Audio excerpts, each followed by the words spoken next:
A noite estava escura e tempestuosa, com trovões retumbantes e raios iluminando a paisagem.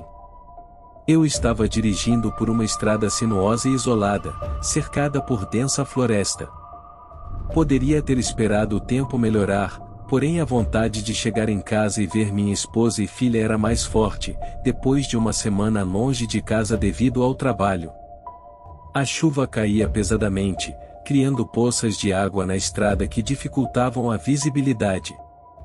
Lembro do barulho da chuva batendo no capô do carro pois estava ensurdecedor, enquanto os limpadores de para-brisas lutavam para manter o vidro dianteiro limpo. A visibilidade era tão ruim que eu mal conseguia ver além do alcance dos faróis do carro. De vez em quando, passava por um pequeno vilarejo ou por uma fazenda, mas não havia sinais de vida em lugar algum. À medida que eu dirigia, ficava cada vez mais cansado e nervoso, desesperado para encontrar um lugar seguro para descansar. Eu dizia para mim mesmo: deveria ter saído mais cedo. Apesar de tudo isso, o esforço foi grande para manter a calma e a concentração, sabendo que qualquer deslize poderia levar a um acidente ou a uma situação ainda mais perigosa. Precisava chegar ao meu destino o mais rápido possível, mas não a custo de minha segurança e bem-estar. No entanto, à medida que a noite avançava e a tempestade parecia se intensificar, minha ansiedade e medo aumentavam. Começava a me perguntar se alguma coisa terrível estava à espreita nas sombras, esperando para atacar a qualquer momento. Depois de horas dirigindo na estrada escura e chuvosa, meus olhos estavam cansados e minha mente confusa. Não conseguia mais lembrar de quanto tempo passei na estrada ou de quantos quilômetros tinha percorrido. Quando piscavam os relâmpagos, a paisagem à minha volta ficava tão sinistra e desolada que me sentia como se estivesse preso em um pesadelo interminável. De repente, vi uma luz brilhante ao longe, parecendo uma estrela solitária em meio à escuridão. À medida que me aproximei, percebi que se tratava de um posto de gasolina que mais parecia abandonado, talvez pelo horário e a condição do clima naquela ocasião. Lembro da placa enferrujada e o letreiro apagado, haviam luzes acesas apenas perto das bombas. Me lembro também de ver que a loja de conveniência parecia estar em reforma pois dava para ver com a pouca luz acesa em seu interior que tinha algumas paredes descascadas e latas de tinta por perto. Senti um arrepio na espinha quando estacionei o carro perto da bomba de gasolina, lembrando-me das histórias de terror que ouvi sobre lugares assombrados e abandonados. Eu me perguntei se tinha sido uma boa ideia parar neste lugar tão isolado. Saí do carro para esticar as pernas, espreguicei e dei um bocejo.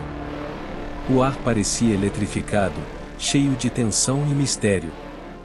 Notei que não havia nenhum atendente para abastecer meu carro. Achei isso estranho, mas logo pensei que pelo horário e a chuva intensa, talvez ele estaria abrigado em um local mais protegido e sairia assim que algum veículo estacionasse ali. Aguardei alguns minutos olhando para a chuva na rodovia e admirando o quanto o vento estava forte. Fiquei ali por alguns minutos e quando estava prestes a desistir e sair dali, uma voz disse atrás de mim: "Posso ajudar?" Levei um susto enorme e meu coração disparou. Era um homem com cabelos grisalhos desgrenhados, roupas muito velhas, aparência de mais ou menos 55 anos e em torno de 1,65 m de altura. Ele, percebendo que tinha me assustado, pediu desculpas e me perguntou se eu queria gasolina ou álcool.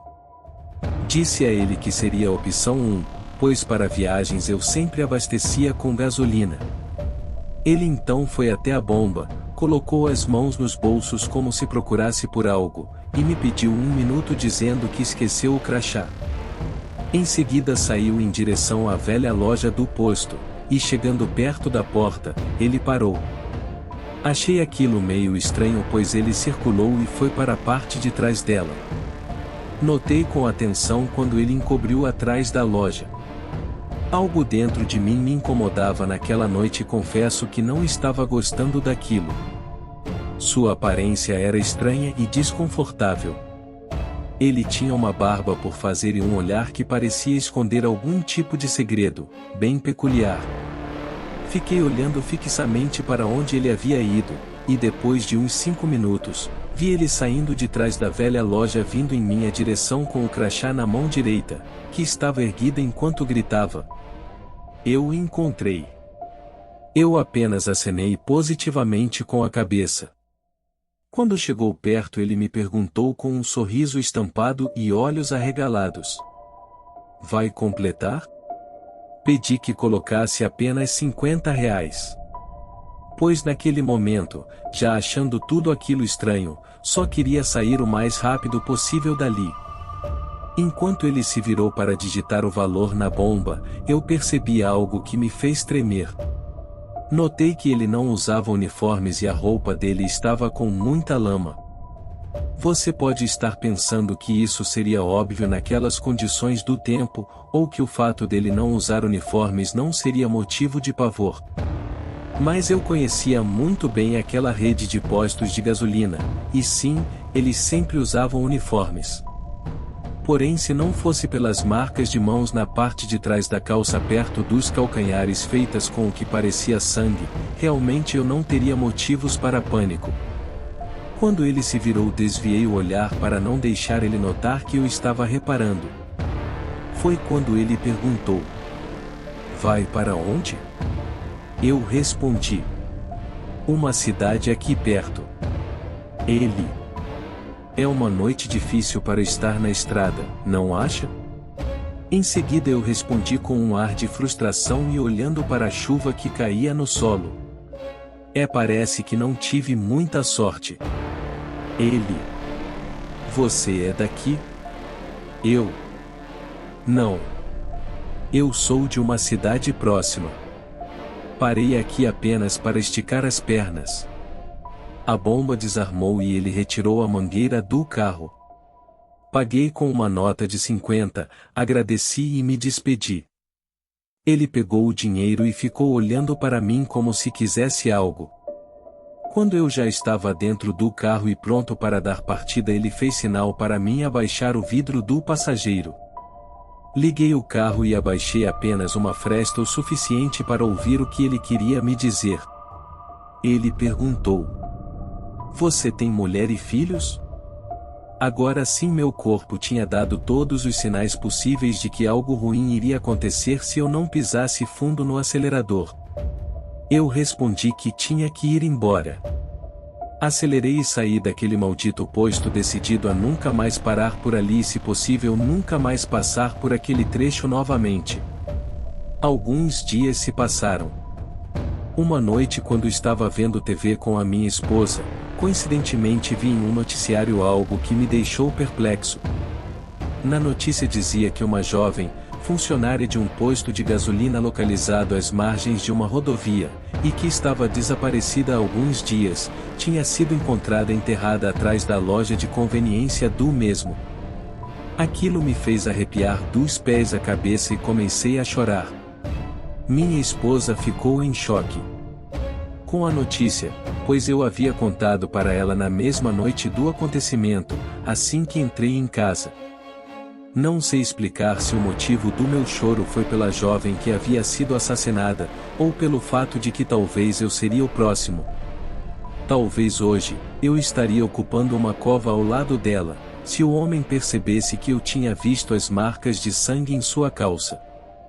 Vi tudo passando novamente como um filme na minha mente, porém com finais aterrorizantes. Confesso que em parte me senti culpado por não ter denunciado, mas naquela noite do fato, eu não acreditava que estava na cena de um crime. Quando saí daquele posto e voltei a dirigir, parte de mim pensava estar meio paranoico, criando situações que não existiam. Se você gostou desse relato, convido a visitar o canal Quarto 77. E caso deseje assistir mais conteúdos como este, curta e inscreva-se. Obrigado pela atenção e até o próximo encontro.